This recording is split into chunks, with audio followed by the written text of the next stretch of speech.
नमस्कार, मी सागर जोशी. TV9 मराठीमध्ये आपलं स्वागत आणि बातमीपत्रात आता घेणार आहोत राज्यासह देश-विदेशातील महत्त्वाच्या बातम्यांचा वेगवान आढावा टॉप 9च्या माध्यमातून. सुरुवातीला राजकीय बातम्या.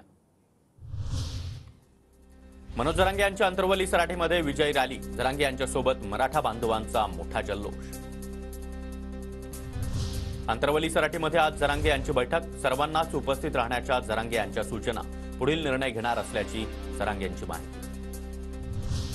मंत्री छगन भुजबळांच्या निवासस्थानी आज बैठक. ओबीसी मधून मराठ्यांना दिलेल्या आरक्षणावर चर्चा करणार. भुजबळांकडून सर्व समाजाच्या नेत्यांना आजच्या बैठकीचं निमंत्रण. जीआरचं कायद्यात रूपांतर करण्यासाठी विशेष अधिवेशन घ्यावं लागणार. कायदा झाल्यावर मराठ्यांना टेन्शन राहणार नाही, मनोज जरांगे यांचं वक्तव्य. मराठा आरक्षणावर तज्ज्ञांचं विश्लेषण सुरू. त्या विश्लेषणानंतरच बोलणं योग्य राहील. मराठा आरक्षणावर आदित्य ठाकरे यांची प्रतिक्रिया. मला वाटतं त्याच्यावर अजून विश्लेषण होत आहे, आपल्या माध्यमातून पण होत आहे, तज्ज्ञ पण बोलत आहेत. ते सगळं ऐकल्यानंतरच त्याच्यावर काही बोलू शकू.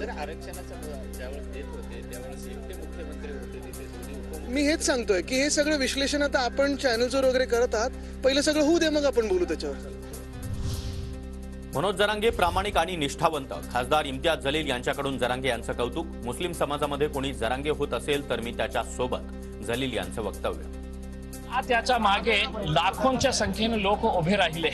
त्याची प्रामाणिकता होती, त्याच्या ऑनेस्टी होती, सिन्सिअरिटी होती आणि मला माझ्या समाजासाठी काही करायचं आहे.